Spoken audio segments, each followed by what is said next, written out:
From the heart of Philly, this is CBS News Philadelphia. A months-long investigation leads to a major drug bust in Kensington. Community members say it's a big step towards restoring their community. And deadly storms sweeping across the South. The incredible video of the aftermath as the South braces for even more severe weather. Here at home, showers could dampen your weekend plans. Meteorologist Kate Bilo is timing out the rain and how long it could last. Good morning, everyone. Welcome to the news at 7. Streaming on CBS News Philadelphia and on Philly 57. I'm Jim Donovan. And I'm Janelle Varell. Thanks for joining us. We're going to start with that next weather forecast with meteorologist Kate Bilo. It's just gray out there. Kate, good morning. I mean, are you guys as sick of this as I am? Because I'm tired of talking about weather like this. All the sun we've seen this week was concentrated Monday, second half of the day, and a little bit Tuesday morning.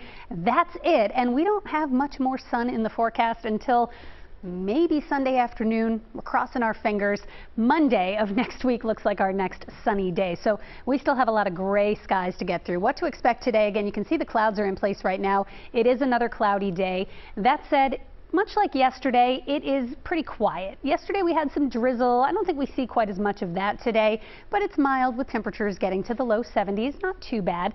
Not a bad day if you have to work outside. Not a bad day for outdoor exercise like the athletes rowing in the Stotesbury Cup. It's good weather for that. Showers do return to the forecast just in time to dampen your weekend once again, and it does look like a bit of a soggy Saturday, especially early in the day. 62 degrees right now in Philadelphia, light breeze from the northeast around 7 miles per hour. And as we plan out your day, again, not much sunshine. Temperatures only in the 60s, getting to the 70s. If we see any sun, much like yesterday, it may be just before sunset. I didn't see much at my house yesterday. Maybe we can hold out a little more hope for today. But then as we get into tomorrow, here come the showers. Coming up, we'll time out the arrival and departure of this rain, and I'll tell you when we finally could get back to the upper 70s or even the 80s. Chandler, I'll send it over to you. Thank you, Kate. We'll check in on the rails right now. We do have just some minor delays, some crew shortage issues for 2 trolleys and buses at the moment, but luckily that's all we're dealing with. Everything else has cleared away. We had earlier mechanical issues across the airport line and some issues, police activity near Secaucus along the northeast corridor, but that's also cleared away and back to normal. So you're good to go for the rails there. Our biggest traffic incident is Kelly Drive. It is closed for the Stotesbury Cup Regatta, and it's going to remain closed all day today until tomorrow night. They should reopen it by about 8 p.m. Saturday evening. So detours, they are posted in both directions as the drive is blocked between Strawberry Mansion and Fountain Green. Over in Jersey, we're checking on 42. Our camera at 295. 42 looking beautiful.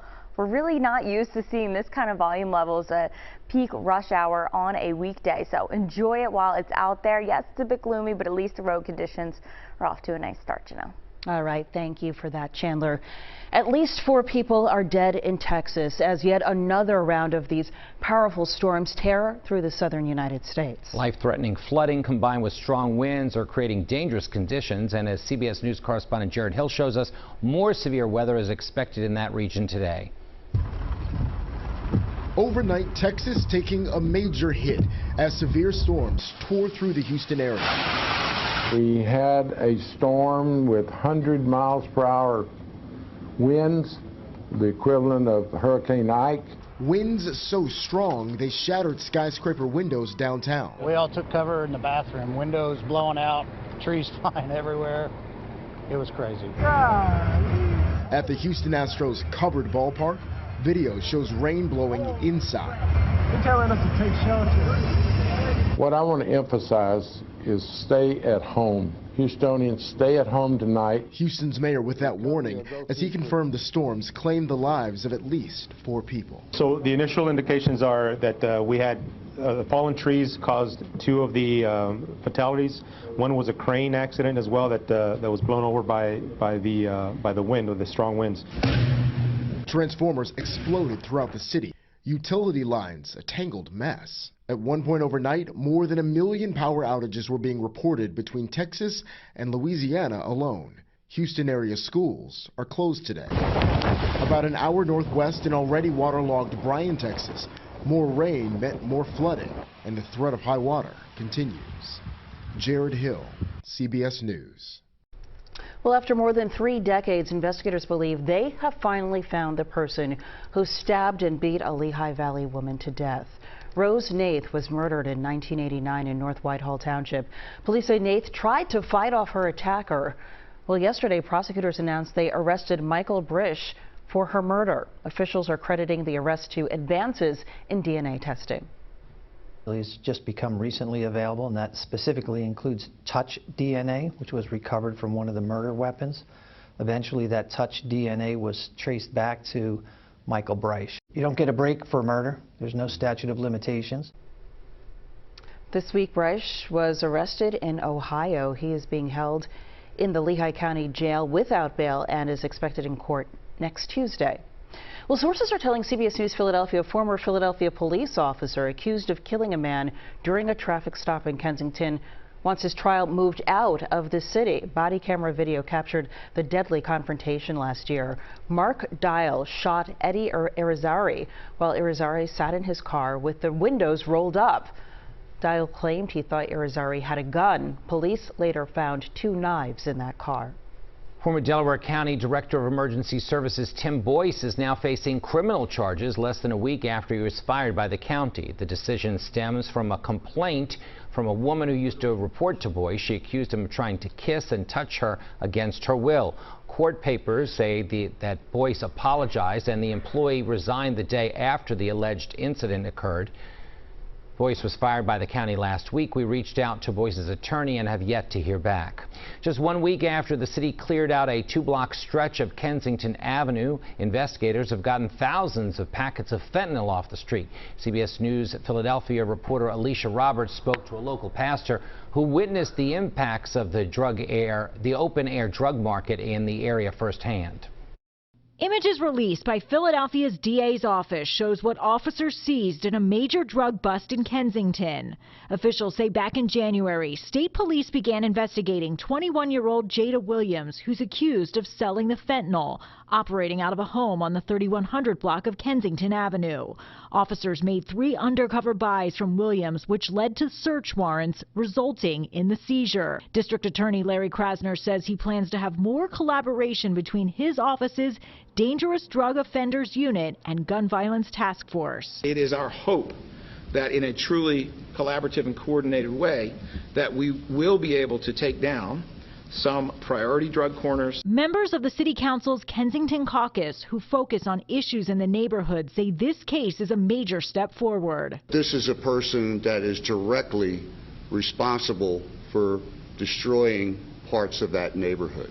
The guns we got off the street, you know, in my neighborhood we know far well that what 2 guns can do in the hands of somebody who means to do harm. I've done too many funerals out there. It's brutal. Fentanyl is like, I mean, it's heroin on steroids. For Buddy Osborne, senior pastor of Rock Ministries in Kensington, stopping the flow of drugs is a major part of progress here. When somebody breaks the law, you know, they have to be responsible for what they did. The whole community right now it's almost under siege, and we know that we're hopeful that it's going to change. Investigators did not say if there will be any additional arrests. Alicia Roberts, CBS News, Philadelphia. Now to the owner of a cafe in Society Hill who says vandals have targeted her business multiple times over the last 7 months, and she feels her support for Palestinians is what made her a target. Jasmine Taibi Benoui is the owner of Lombard Cafe, and on Wednesday morning she noticed there was damage to her back door and that the cash register had been tampered with. Stickers supporting Israel were left in the front of the cafe. She says she and her employees have also been harassed in person and also online. We hosted an art show fundraiser for a Palestinian aid organization. Since then, we have just been at the end of just incessant targeting, intimidation, bullying. The Philadelphia Police Department says officers will review surveillance footage from cameras in the neighborhood. Well, time's running out if you're trying to get some really neat Phillies memorabilia. The Phillies Phantastic auction ends this Sunday. Yesterday, John Crook and Milt Thompson got a look at some of the items available in the auction. Both played on the Phillies team that won the National League Championship back in 1993. Portion of the proceeds will benefit the ALS United Mid-Atlantic and Phillies charities. Former President Donald Trump's ex-attorney and fixer Michael Cohen was back on the stand in Trump's hush money trial, facing cross-examination yesterday. CBS News Philadelphia's Marcela Baeto joining us now in studio. We've all been watching this closely, Marcela. When do we expect closing arguments to start? Yeah, Jim, Janelle, Michael Cohen will face more questions on Monday for a fourth day, and closing arguments are expected likely early next week. Former President Donald Trump closely watched as his defense team questioned Michael Cohen about his criminal history and history of lies, attempting to undermine his testimony. Cohen admitted to lying under oath in the past. Last time I appeared before Congress, I came to protect Mr. Trump. Today, I am here to tell the truth.